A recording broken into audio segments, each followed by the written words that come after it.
I know the left hemisphere and the right hemisphere now are working independent of each other, but you don't notice it. Now, you just kind of adapt to it. You don't have any feeling, it doesn't feel any different than it did before. 7 years ago, Joe had brain surgery to allay the effects of severe epilepsy. His surgeon cut the nerve fibers connecting his left hemisphere with his right. While the operation was a complete success, Joe's unusual case offers an extraordinary insight into the machinery of mind.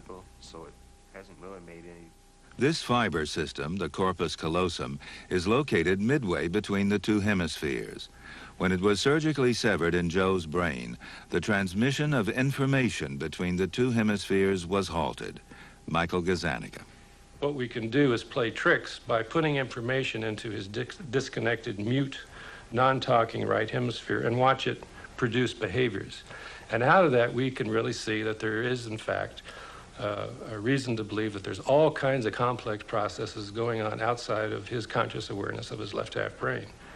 Joe, I'm going to show you some things. I just want you to tell me what you see. And here we go. You ready? Look right at the dot. Okay. Right.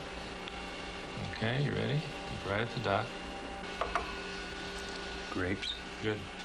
When Joe focuses on a point, look right at the dot, everything to the right of the point goes to his left brain, the dominant hemisphere for language and speech. Look right at the dot. So we can see here that when we flash a word or a picture, Tree. Joe is easily able to name it. Here we go. See it. Close your eyes and let your left hand do a little work here.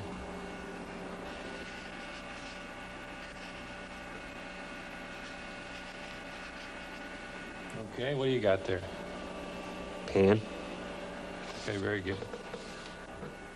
Now, when a word or a picture falls to the left of a fixation point, that information goes to his disconnected right half brain. And as we can see here, Joe is unable to name it. Joe is able to draw the picture with his left hand, the left hand getting its major control from the right half brain. What'd you draw? Okay. What'd you see? Wheel on one side. I don't know where I saw on the other. So even though he can't name it, his left hand is able to draw out the picture of the stimulus of the picture or word that we presented to his right half brain.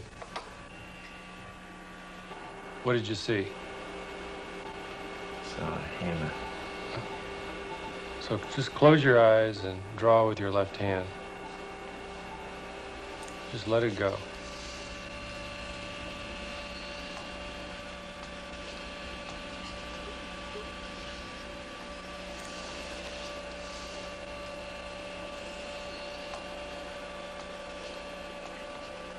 That's nice. What's that? Saw. Yeah. What'd you see? Hammer. What'd you draw that for? I don't know. What we have with Joe is just a dramatic example of a neurologic case that really allows you this window into the non-conscious and how powerful non-conscious processes are at influencing our conscious self, our personal self. What Joe and patients like him, and there are many of them, teaches us is that the mind is made up of a constellation of independent, semi-independent agents, and that these agents, these processes can carry on a vast number of activities outside of our conscious awareness.